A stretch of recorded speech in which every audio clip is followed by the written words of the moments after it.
오늘 여러분들에게 봉독해드린 사도행전 1장 8절과 학개 1장 12절부터 15절까지 두 군데의 말씀을 본문으로 해서 성령의 역사라는 제목의 말씀으로 여러분과 같이 은혜를 나누고자 합니다. 오늘은 2017년 오순절 성령 강림절이라고 일컬어지는 절기입니다. 예수님은 제자들에게 예루살렘을 떠나지 말고 예수님께서 그들에게 말씀하셨던 바 아버지의 약속하신 것을 기다리라고 말씀하셨습니다. 아버지께서 약속하신 것이 무엇입니까? 하나님께서는 요엘 선지자를 통해서 약속하시기를 내가 말세에 모든 육체에게 모든 남종과 여종들에게 성령을 부어 주심으로써 그 자녀들은 예언할 것이고 청년들은 비전을 보며 늙은이들은 꿈을 꾸리라는 그런 말씀을 주셨던 것입니다. 예수님께서는 이제 곧 하나님의 이 약속이 이루어질 것이라고 선포하셨습니다. 요한은 물로 세례를 베풀었거니와 너희는 몇 날이 못되어 성령으로 세례를 받으리라.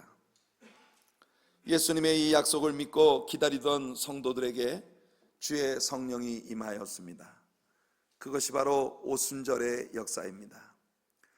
그래서 그 성령의 강림으로 말미암아 성령의 능력을 입은 예수님의 제자들이 일어나 세상을 변화시키기 시작했고 예수 그리스도의 몸된 교회가 이 땅에 세워지게 된 것입니다. 우리 하나님의 사랑교회가 그리스도의 몸된 교회로서 이 땅에 존재하는 이유가 바로 이 오순절 성령 부어주시는 하나님의 역사를 통해 하나님의 뜻을 이루고자 하시는 그런 이유 때문입니다. 오직 성령이 너에게 임하시면 너희가 권능을 받고 성령이 우리에게 임할 때에 우리에게서 능력이 나타나리라고 약속하신 것입니다.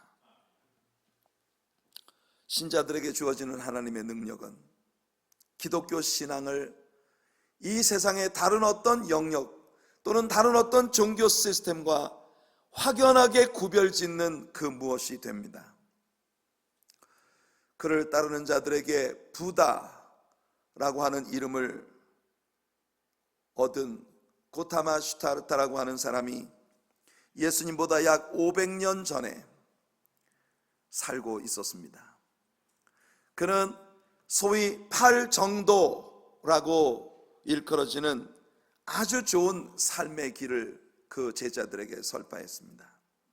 이것은 바로 불교 수행의 8가지 실천 덕목들이고 모든 불교의 교리의 기초가 되어지는 아주 중요한 가르침입니다. 그 석가모니가 설파했던 8가지 정도, 첫 번째는 정견입니다. Right understanding. 이 세상에 있는 모든 것들을 올바르게 이해하는, 진리를 아는 지식을 가져야 한다는 것입니다. 두 번째가 정사유, right motives. 악을 저항하는 의지를 가져야 한다는 것이에요. 이것은 무슨 일을 행하더라도 동기가 올바라야 한다는 것입니다. 정어, right speech. 이것은 우리들의 입에서 나오는 말이 남에게 상처를 입히는 것이 되어서는 안 된다는 것이에요. 바른 말을 해야 된다는 것입니다. 네 번째가 정업. 불교에서는 사람들의 모든 행위를 업이라고 부릅니다. 정업. 우리가 하는 모든 행동들은 타인의 생명과 도덕과 재산을 존중하는 것이어야 한다는 것이에요. 올바른 삶의 행동을 가져야 한다는 것입니다. 다섯 번째가 정명입니다. Right means of livelihood. 이것은 우리가 어떤 생계 수단을 설정하든 어떤 잡을 선택하든 그것이 타인을 상해하는 것이 되지 않아야 한다는 것이에요. 올바른 삶의 수단을 가져야 한다는 것입니다. 정정진. 여섯 번째가 right effort. 자신의 마음을 죄로부터 자유케 하여 올바른 그런 노력을 기울이는 그런 삶을 살아야 한다는 것이죠. 일곱 번째가 정념. Right intellectual activity. 자신의 느낌과 생각들, 관념, 사상 이것들을 올바르게 컨트롤하는 것입니다. 마지막 8번째가 정입니다. Right contemplation. 정신을 집중하고 올바른 태도의 참 선을 통하여 이 사람의 삶의 정신이 올바른 곳으로 집중되어져야 한다는 것이죠. 이 8정도의 가르침 위에 세워진 석가모니의 가르침은 근본적으로 다른 사람이 너에게 하지 않았으면 좋겠다고 생각하는 일을 네가 다른 사람에게 해서는 안 된다는 것입니다. 그가 가르친 소위 닐바나, 열반의 경지라고 하는 것은 속세에 얽혀진 이 세속의 모든 일들, 이 색을 가지고 있는 모든 것들, 108번뇌, 사람들을 괴롭게 하는 모든 번뇌들을 가져오는 이 세속적인 것들을 완전히 끊어버렸을 때에 비로소 사람이 당도하게 되어지는 그런 세계라고 하는 것입니다. 석가모니보다 100년이 약간 못 되는 시간 전에 중국에 살고 있었던 또 다른 철학자가 있었습니다. 그의 이름이 공자입니다. 그는 높은 수준의 도덕적 경지, 곧 젠틀맨, 군자의 도를 가르쳤습니다. 군자의 도, 높은 수준의 도덕적 경지에 도달해야만 사람이 사람다울 수 있다는 것이에요. 이 사람도 석가모니처럼 내 자신이 원하지 않는 일을 다른 사람에게 강요하지 말고 행하지 말라는 것입니다.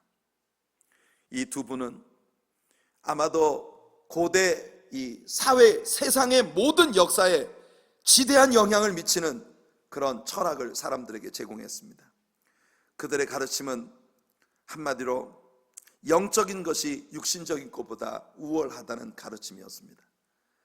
사람이 세속에 속한 것, 물질계에 속한 것, 물리적인 것에 속한 것에 마음을 두고 사는 것은 짐승과 방불한 낮은 수준의 삶이라는 것이죠. 보다 높은 차원의 정신적이고 영적인 것을 추구하는 그런 높은 수준의 삶을 살아야 한다는 것이 그들의 가르침입니다. 그런 면에서 살리는 것은 영이니 육은 무익하니라 라고 가르치신 예수 그리스도의 가르침과 아주 유사한 가르침들을 우리는 이들에게서 보는 것입니다. 다만 공자와 석가모니의 가르침은 대개 무엇을 하지 말라, 이것은 안 된다, 이렇게 해서는 안 된다라는 부정적인 어투로 이루어졌다면, 예수님은 그 부정적인 형식의 말들을 긍정적인 것으로 바꾼 것일 뿐, 무엇을 하라, 이렇게 하라, 내 안에 거하라. 성도 여러분, 예수님과 석가모니, 공자의 가르침이 아주 유사한 부분들을 많이 가지고 있어요. 그러나 말입니다, 이분들의 가르침을 현저하게 갈라놓는 엄청난 차이점이 있습니다. 그것이 뭘까요? 석가모니도 공자도 세속에 속한, 물질에 속한, 인간에게 속한 육적인 모든 것들을 벗어나 더 깊은 차원의 정신적이고 영적인 세계를 갈구해야 한다는 가르침이었는데, 중요한 것은 그들이 사람이 마땅히 취해야 할 올바른 도덕적 가르침을 주기는 했어도 진정으로 사람이 어떻게 그 수준에 오를 수 있는지, 어떻게 그 경지에 오를 수 있는지, 그 경지에 오를 수 있는 능력을 사람들에게 줄 수는 없었다는 것입니다. 그래서 석가모니의 가르침은 너희들이 모두 다 각자 선을 이루어서 열반의 경지에 당도하여 부처가 되어라, 그것이 불교의 가르침이죠. 석가모니가 죽었을 때 사람들은 그의 몸을 화장을 해서 그 뼈를 그를 추종하는 자들에게 보냈습니다. 그들은 석가모니가 남긴 모든 유해, 석가모니의 상들을 신상으로 만들어 석가모니의 능력이 그들에게 전이될 것이라고 믿기 시작했습니다. 그래서 그들은 불상들을 만들고 석가모니가 남긴 정신을 따라가려고 애를 쓰지만, 석가모니가 가르쳤던 것처럼 궁극적으로 그 경지에 다다르는 건 어떤 외적인 능력에 의한 것이 아니라 자기 자신의 도를 깨우치고자 하는 정진함과 그리고 선을 통해서 이룰 수 있는 것이라는 것이 그들의 교리입니다. 여러분이 길을 찾고 또 그 길을 가고자 하는 간절한 소망을 품는다 하더라도 그렇게 할 수 있는 능력을 입힘받지 못한다면 그것은 단지 우리들의 정신을 달콤하게 만들어주는 철학과 도덕의 이념에 불과한 것이죠. 베드로에게 예수님이 말씀하셨습니다. 마음에는 원유로되 육신이 약하도다. 이것이 인간의 본질입니다.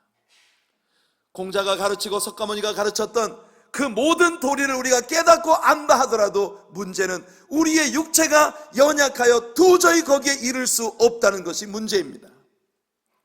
바울사도는 고백했습니다. 원함은 내게 있으나 선을 행하는 능력이 내게 없도다.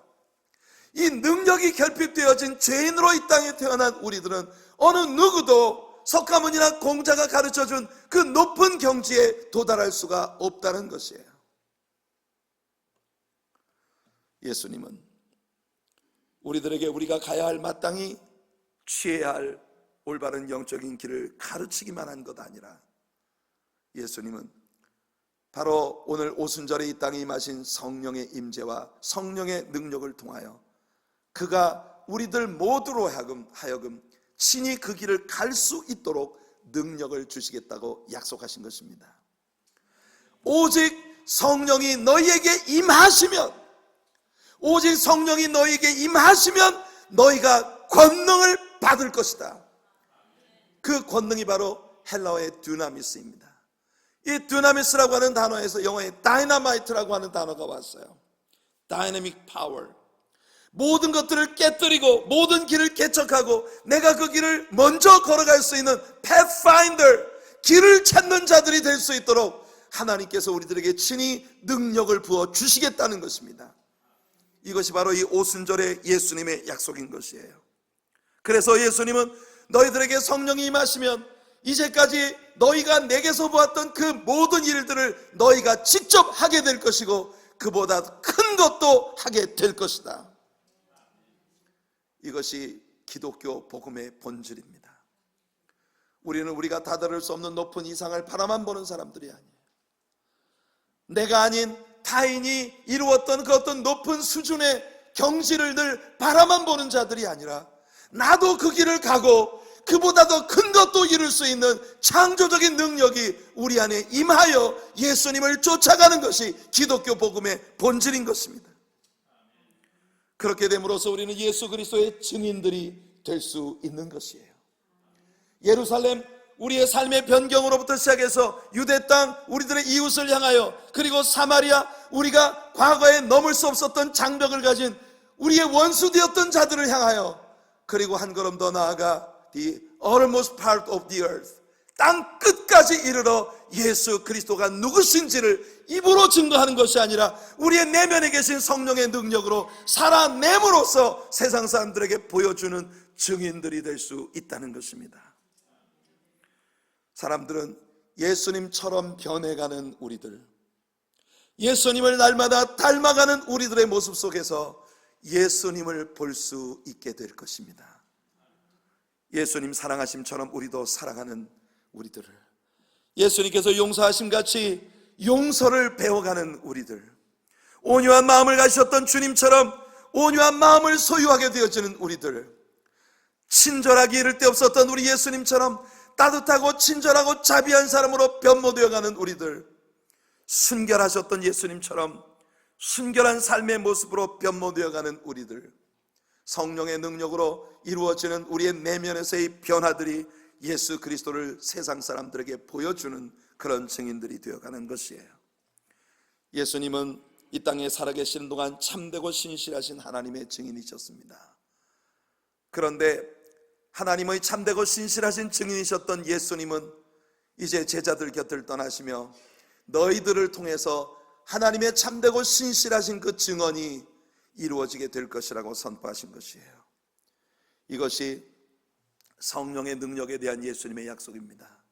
성령의 능력을 받기 전에는 기독교가 기독교일 수가 없고, 성령의 능력을 받기 전에는 우리가 절대로 예수님의 제자가 될 수 없고, 성령의 능력을 받기 전에는 우리가 아무리 흠모하고 사모한다 하더라도 진정으로 성경의 가르침을 우리의 삶으로 살아낼 수가 없다는 것이에요. 우리는 성경 가운데에서 사람들이 자신들의 본질로서 절대로 이룰 수 없었던 일들을 하나님의 성령의 감동으로 말미암아 갑자기 그들에게 나타나기 시작한 폭발적인 능력으로 이룬 위대한 역사들을 수없이 찾아볼 수 있습니다. 오늘 성령의 능력으로 사람이 어떻게 바뀔 수 있고 성령의 능력에 의해서 바뀌어진 사람들이 얼마나 위대한 일들을 이룰 수 있는지에 대한 현저한 하나의 열매를, 하나의 예증을 학계에 나타난 말씀을 통해서 우리가 함께 나누고자 하는 것입니다. 여기서 두 번째 본문인 학계서 이야기로 잠시 들어가 보죠. 선지자 학계의 메시지는 포로 생활을 마치고 돌아온 피곤하고 지치고 능력이 없었던 힘없는 제1차 포로 귀환대에게 성전을 건축하고 하나님의 일을 이루라고 하는 메시지에 집중되어 있었습니다. 학계의 사역은 제1차 포로 귀환대를 향한 하나님의 메시지를 전하는 것이었어요. 70년간의 포로 생활로부터 종교 지도자 제사장 여호수아와 정치적 지도자 스룹바벨 두 사람의 인도 아래에서 예루살렘에 돌아온 제1차 포로 귀환대는 일반인이 42,370명, 노비들이 7,337명, 노래하는 자들이 200명, 도합 49,907명이 1차 귀환대로 예루살렘에 돌아온 것입니다. 5만 명이 채 못 되는 93명 모자르는 5만 명, 49,907명의 1차 포로 귀환대가 예루살렘으로 돌아왔습니다. 여러분, 고레스 왕이 페르시아에 포고령을 내렸습니다. 이 땅에 페르시아에 살고 있는 유대인들 가운데 진정으로 예루살렘의 회복과 성전의 회복을 간절히 사모하는 모든 자들은 예루살렘으로 돌아가 성전을 재건하고 하늘의 아버지께, 하늘의 하나님께 왕과 왕자들의 안위를 위하여 기도하라. 그것이 고레스 왕의 1차 포로들을 예루살렘으로 돌려보내는 포고령이었습니다. 이 포고령의 내용은 모든 유대인들은 다 돌아가야 된다는 것이 아니었어요. 유대인들 가운데 진심으로 예루살렘의 회복을 원하는 사람들은 돌아가라는 것이었습니다. 그때 당시에 페르시아 127개 프로빈스 안에는 수백만 명의 유대인이 살고 있었습니다. 처음에 그들은 바벨론의 포로로 끌려갔고 바벨론은 메데 파사 미도 퍼시아 연합군대에 의해서 멸망을 당했고 후에 일어난 페르시아 제국이 모든 리더십을 차지하게 됨으로써 바벨론의 포로로 끌려갔던 유대인들은 70년 만에 페르시아의 통치 아래 사방에 산재되어 있는 그런 삶을 살고 있었던 것입니다. 유대인들은요, 경제적으로 탁월한 능력을 가진 자들입니다. 그들은 비록 포로로 끌려갔지만 70년이 지나는 동안 벌써 페르시아의 땅에 다양한 부분에서 정착하고 굉장한 열매를 맺는 유능한 사람들이 되어 있었습니다. 우리가 잘 알고 있는 느헤미야 같이 왕실에서 최고의 권위를 가진 관직을 가진 자도 있었고, 경제적으로 엄청난 사업을 일으켜 굉장히 많은 물질을 가진 그런 아주 경제적인 재력을 갖춘 그런 인물들도 수두룩했습니다. 사실 이런 사람들은 굳이 고생이 되고 엄청난 고난과 역경을 감수하고 희생을 감수해야 하는 예루살렘으로 돌아가는 길을 선택하고 싶은 마음이 있을 리 없었습니다. 여기 느헤미야 그 스룹바벨과 여호수아의 인도 아래에서 예루살렘으로 돌아온 49,907명 가운데에는 여러분, 많은 사람들이 10대의 소녀로 예루살렘에서 바벨론의 포로로 잡혀갔던 다니엘과 같은 나이, 벌써 70년이 지났으니까 90세를 바라보고 있는 올드타이머들이 굉장히 많이 섞여 있었어요. 그들은 어린 시절 보았던 그 영화로운 솔로몬 성전에 대한 추억과 어린 시절 가슴 뜨겁게 느꼈던 그 제사에 대한 그런 감동들, 그것에 대한 추억들을 안고 예루살렘의 회복을 바라며 이 1차 귀환대에 속해서 돌아온 것입니다. 그러나 그들이 무슨 힘이 있겠습니까? 나중에 우리가 느헤미야서를 공부해 보면 여러분, 성전을 재건하고 그리고 성벽을 재건하는 이 작업이 이루어질 때 이 올드타이머들은 뒷전에 앉아서 일은 하나도 못하면서, 야, 그걸 성전이라고 짓냐? 여우가 올라가도 무너지게 생겼다 이놈들아. 왜냐하면 그들이 어린 시절에 보았던 예루살렘 성전에 대한, 솔로몬 성전의 그 영광스러운 모습에 대한 추억 때문에 그들은 아무 일도 못하면서 젊은 사람들 기나 팍팍 죽이는 일을 하고 있었던 것이에요. 실제로 크레인도 없었고 어떤 마땅한 건설 장비도 없었던 이 사회에서 노동력, 수만 명의 노동력에 달라붙어야 돌 하나를 끌어낼 수 있는 이와 같은 시대에 몇천 명 힘을 쓸 수 있는 젊은이들이 몇천 명밖에 안 되는 이 인원을 가지고 성전을 건축한다고 하는 것은 도저히 상상할 수 없는 불가능에 가까운 일이었습니다. 결국 사람들 안에는 이상한 기류가 흐르기 시작했습니다. 이건 어리석은 짓이야. 세상에 이런 바보 같은 짓은 없어. 우리가 무슨 능력으로 이 성전을 짓는단 말이야. 세상에는 마음만 앞선다고 다 되는 게 아닌 그런 일들이 많은 거거든. 이렇게 연약한 힘을 가지고 돈도 없이 권력도 없이 능력도 없이 우리가 인력도 부족한데 대체 우리 같은 사람들이 뭔 일을 할 수 있단 말이야. 그래서 사람들은 모여서 결정합니다. 이 일을 잠시 중단하고 우리 합리적으로 생각하자. 먼저 가서 우리 집부터 짓고 농토부터 개간하고 우리 자녀 교육부터 시켜야지. 우리 집안부터 단도리를 해야지. 집안이 있고 난 다음에 교회가 있는 거지. 집안은 엉망진창인데 교회만 간다고 뭐가 돼? 사람들의 의견은 이렇게 모이기 시작했습니다. 그래서 그들은 하나님의 일을 하던 거 다 중단하고 전부 집으로 돌아가 자기 집부터 짓고 농토를 개간해서 농사를 짓기 시작하고 장사를 시작했습니다. 굉장히 그들은 열심히 일을 하고 돈을 벌고 전대에 돈을 집어넣고, 자, 이만하면 우리가 이제 수년 동안 그렇게 하나님의 일을 중단하고 돌아가 자기 자신 우선순위가 완전히 뒤바뀐 그런 삶으로 돌아갔을 때, 수년 동안 그렇게 열심히 노력을 했지만 현실적으로 그들에게 남은 것은 아무것도 없었습니다. 이렇게 성전 건축 현장으로부터 떠나버린 그들에 대한 실망은 그들의 지도자들이었던 스룹바벨과 여호수아의 마음속에 지대한 것이었겠지만, 말로 형언할 수 없는 그런 실망을 갖고 있었겠지만, 실망은 그들만의 몫이 아니었습니다. 우리 하나님께서도 그들의 이와 같이 뒤바뀐 우선순위에 대하여 매우 서운해하셨어요. 그래서 하나님께서 유다 백성들의 마음을 바꾸시기 위해 보내신 선지자가 바로 학개인 것입니다. 우린 먼저 학개의 외침을 통하여 영적인 백슬라이딩을 하고 있는 하나님의 백성들에 대한 하나님의 마음이 어떤 것인지를 읽을 수 있습니다. 하나님은 학개의 입을 의탁하사 당시 유다 백성들의 나약한 신앙에 대하여 신랄하게 꾸짖기 시작하십니다. 학개 1장 2절로 11절까지 나와 있는 학개의 메시지를 보면 이 백성이 말하기를 여호와의 전을 건축할 시기가 이르지 아니하였다 하였노라. 이 말은 곧 그들의 첫 번째 문제가 아직은 때가 아니다라는 것, 그들이 아직은 때가 아니다라고 결론을 지었다는 것입니다. 그러면 언제가 때란 말입니까? 여러분의 일생에서 여러분이 하나님을 위해 뭔가를 할 수 있을 때가 있기를 원합니다. 진정으로 여러분들이 하나님의 일을 할 수 있는 때가 오기를 바라시고 계시나요? 그 때가 언제일까요? 사람들은 생각합니다. Maybe someday. 모르긴 하지만 언젠가는, 이렇게 살아가다 보면 언젠가는 우리가 하나님의 일을 해낼 수 있는 때가 오지 않을까? 그렇게 사람들은 생각하죠. 어쩌면 이것은 안전한 말일지 모릅니다. 하지만 하나님은 이와 같은 신앙의 태도를 기뻐하지 않으십니다. 사람들은 그렇게 말합니다.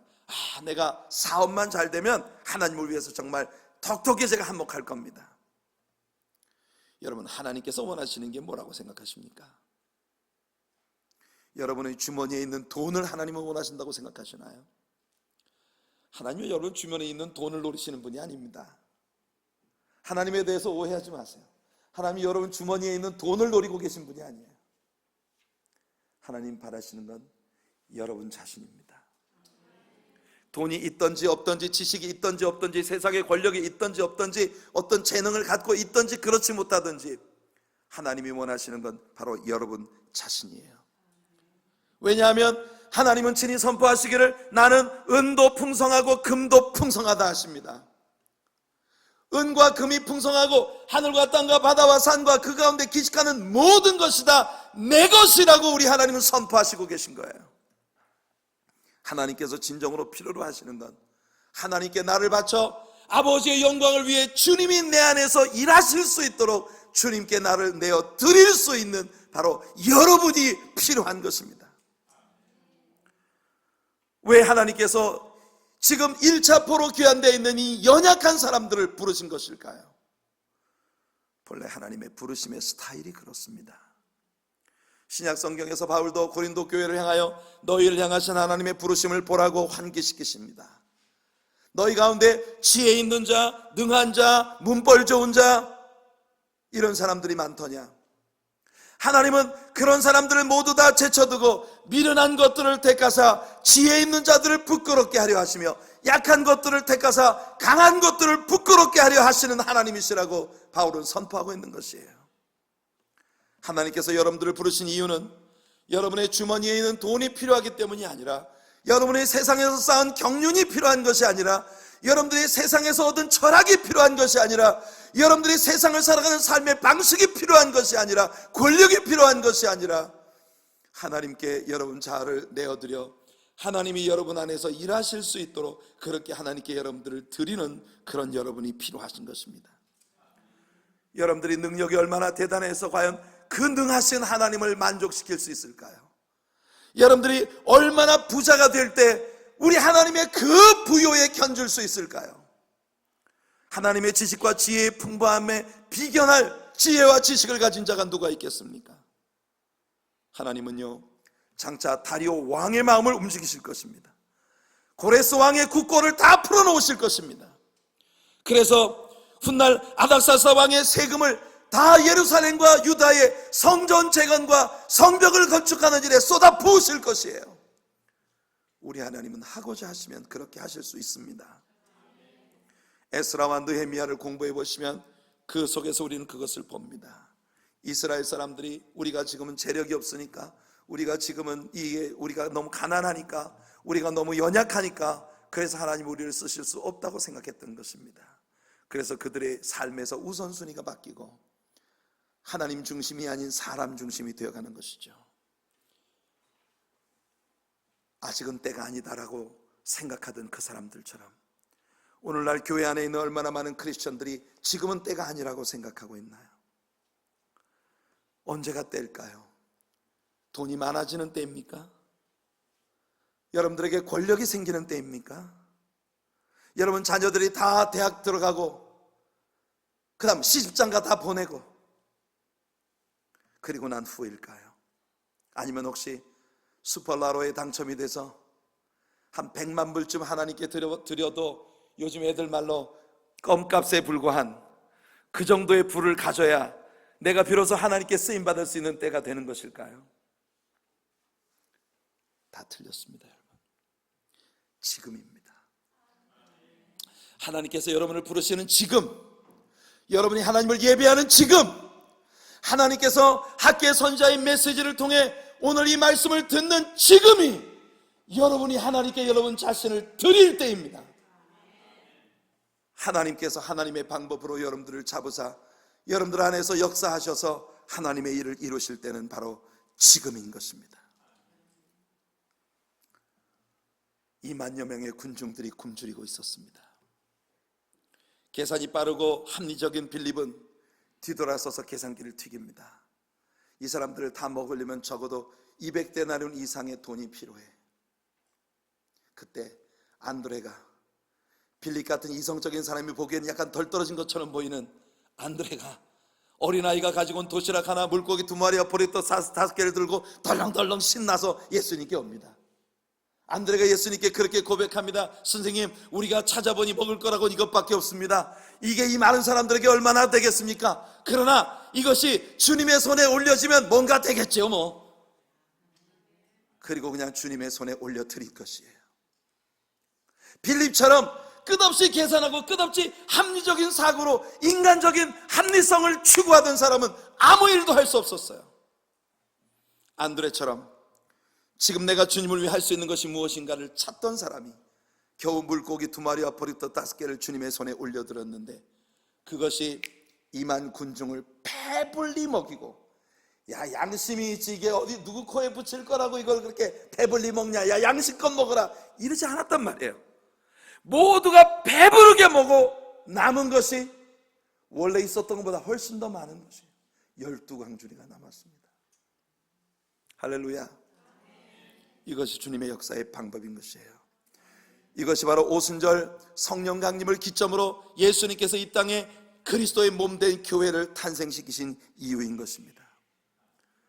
오늘 여러분, 내일은 오늘보다 좋아질 거야 라고 그렇게 이야기하고 계시나요?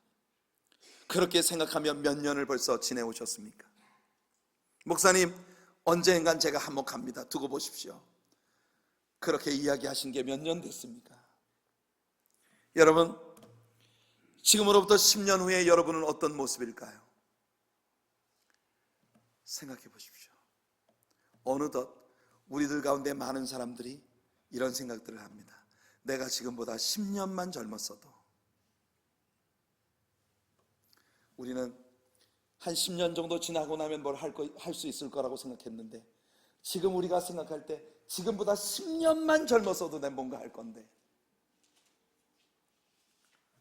여러분, 오늘 우리들의 본문은 학개 선지자 이 돌이 날아들지도 모르는 위험성을 안고 있는 메시지가 선포되었을 때 그 메시지를 받아들인 유대 백성들의 반응을 담고 있습니다.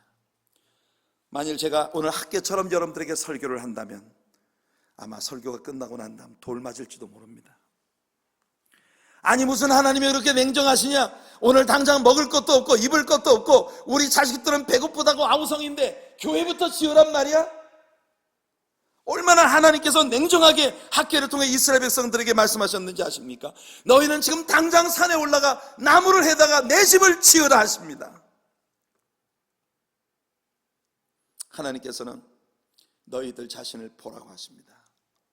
먹어도 배부르지 않고 입어도 따뜻하지가 않고, 뭘 나를 위해서 열심히 갖다 쌓았는데 내가 훅 하고 불어버렸느니라.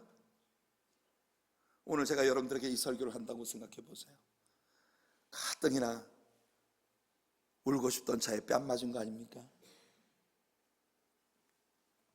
그런데 말이에요, 학개 선지자가 이 메시지를 선포했을 때 유다 백성들의 반응은 무엇이었는고 하니, 그들은 학개의 말을 청종했다고 말합니다. hearken이라고 하는 것은요, hear 혹은 listening이라고 하는 말과 obey라는 말이 합해진 말입니다. 청종한다는 말은 듣는 데서 끝난 게 아니라 to obey, 순종이 따른 것을 말하는 거예요.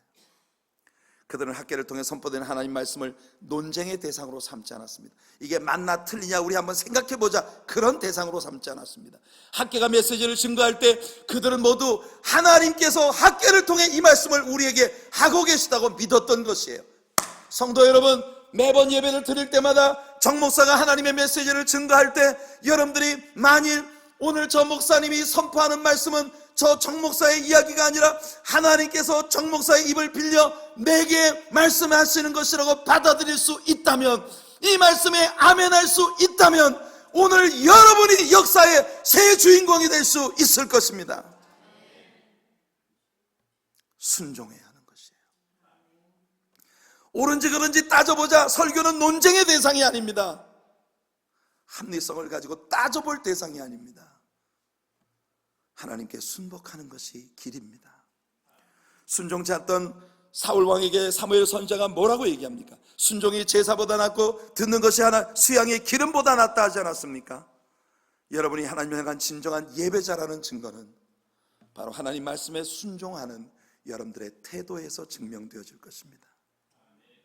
주의 종이 선포하는 하나님 말씀에 그들이 순종했다는 것은 그 주의 종의 배후에 있는 하나님을 경외했다고 하는 것에서부터 온 거예요. 이스라엘 사람들은 학개서를 보니 하나님을 경외했습니다. 하나님을 두려워하는 마음을 가졌어요. 그렇기 때문에 하나님을 향한 두려운 마음이 있기 때문에 하나님이 보내신 선지자의 말씀을 하나님 말씀처럼 듣고 그 말씀에 순복하기로 결정했다는 것입니다. 이 결정이 이루어질 때 말입니다, 학개 선지자의 말씀을 듣는 그들, 스룹바벨과 여호수아 그리고 남겨진 모든 백성들에게 무슨 일이 벌어졌는지 압니까? 여호와의 말씀이 그들을 감동시키시매, 여호와의 말씀이 그들을 감동시키셨다고 했어요. 이 말은 문자적으로 그들의 마음을 휘저어버리셨다는 말입니다. 여러분, 하나님께서 이스라엘 백성들의 마음을 감동시켰을 때 그 감동시킨다는 말이 히브리어 원어에서 우르입니다. 우르. 이 우르라고 하는 단어는 일으킨다, 흥분시킨다, 선동한다 라고 하는 의미를 가진 동사입니다. 우르. 이 말이 킹제임스 버전에서는, 우리말에서는 하나님께서 감동시키셨다 됐는데, The Lord stirred up the spirit of Zerubbabel, Joshua, and the spirit of all remnant of the people. 이스라엘에 남겨진 모든 백성들의 영혼과 여호수아와 스룹바벨의 영에 우리 여호와 하나님께서 그들을 stirred up 하셨다. stirred up. stirring 한다는 게 뭡니까? stir. 여러분, 커피를 휘젓는 막대기를 우리가 stirr이라고 부르죠. 이게 휘젓는 거예요. 여러분, 오순절에 약속된 성령이 제자들에게 왔을 때 그 성령께서 하신 일은 뭐냐? 제자들의 마음을 휘저어 주신 거예요. 여러분들에게 어린 날 가지고 있었던 청운의 꿈들이 지금은 저 밑바닥에 항아리 밑에 가라앉은 앙금처럼 다 죽은 듯 잠들고 보이지도 않습니다. 하나님의 성령께서 오시면 여러분들의 마음 밑바닥에 잠들어 있었던 그 영을 깨워주시는 거예요. 흔들어 주시는 겁니다. 휘저어 주시는 겁니다. 다시 불릴 듯이 여러분 안에서 주님을 향한 열정이 일어나게 되기를 예수님 이름으로 축원해 드립니다. 예수님의 말씀을 듣고 하나님의 언약의 성취를 기다리던 제자들의 모임 가운데 성령이 임했을 때 그들의 마음이 휘저어지기 시작했어요. 바울은 그의 믿음의 아들 디모데에게 말했습니다. 디모데야, 내가 너에게 안수할 때 하나님께서 주신 성령의 은사가 다시 불릴 듯 일어나게 되기를 원하노라. 성도 여러분, 오늘 이곳에서 예배하는 여러분들의 마음속에 언젠지 기억조차 나지 않는 하나님이 내 마음에 한때 주셨던 뜨거운 성령의 감동이 다시 불릴 듯이 일어나는 역사가 있기를 예수님의 이름으로 축원해 드립니다.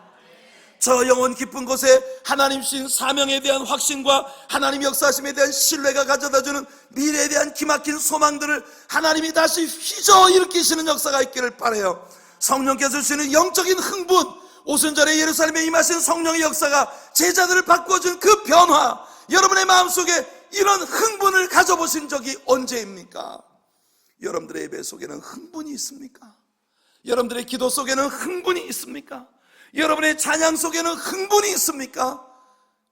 여러분 가진 재주로 하는 게 아니고 여러분 습관에 젖은 것으로 하는 것이 아니라 매일 새롭게 하나님의 성령께서 우리 안에 일으켜주시는 새로운 흥분, 그것이 있을 때 나의 달려갈 길과 주 예수께 받은 사명 곧 하나님의 은혜의 복음을 증거하는 일을 마치려 하면 나의 생명을 조금도 귀한 것으로 여기지 아니하노라 선포하며 예루살렘으로 올라갔던 바울과 같은 생을 우리는 살아가게 되는 것이에요.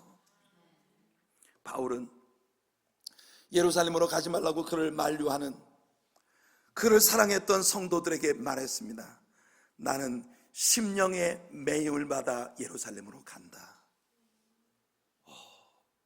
결박과 환난이, 채찍과 고통이 나를 기다리고 있다고 각성해서 예언자들이 나에게 얘기했지만 나는 이미 내 심령의 매임을 받았단 말합니다. 여러분들이 주님 영광을 위해서 무엇을 하든 하나님의 성령의 감동하심에 새롭게 마음이 매인 자가 되기를 축복합니다. 결국 그들은 성전 재건에 성공했습니다. 돈이 있어서 한 것이 아니에요. 그들의 지혜와 지식으로 한 것이 아니에요. 다만 하나님 말씀에 순복하고자 하는 결단, 그리고 삶의 우선순위를 바로잡아준 하나님을 경외하는 마음, 그 위에 하나님이 언약하신 성령의 능력이 그들에게 감동을 주실 때 그들의 삶은 일전엔 상상도 할 수 없었던 일들을 늠름하게 해내고도 남는 역사가 이루어지게 된 것이죠. 여러분, 아직은 때가 아니라고 생각하십니까? 아니면 이젠 이미 늦어버렸다고 생각하시나요? 다 틀렸습니다. 바로 이 시간, 바로 지금, 바로 이 자리에서 여러분들의 영을 우리 하나님의 손에 올려드려 보십시오. 오순절에 이 땅에 임하신 하나님의 성령의 역사가 다시금 여러분들의 마음을 휘저어 주셔서 여러분들로 하여금 상상도 할 수 없던 위대한 일들을 해내고도 남을 수 있는 그런 역사의 주인공들이 되도록 여러분들을 축복해 주실 줄로 믿습니다. 오늘이 오순절입니다. 오늘이 성령 강림절입니다. 지금이 절호의 기회가 아니겠습니까?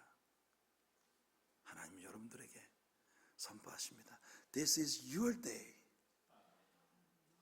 바로 오늘입니다. 주님의 제단 앞에 무너져 내리는 내 자아를 볼 수 있기를 바랍니다. 끝없이 돌아올 수 없는 길을 향해서 가서는 안 됩니다. 바로 지금 하나님의 제단 앞에 우리 자신을 올려드리는 시간이 되기를 예수님의 이름으로 축원해 드립니다.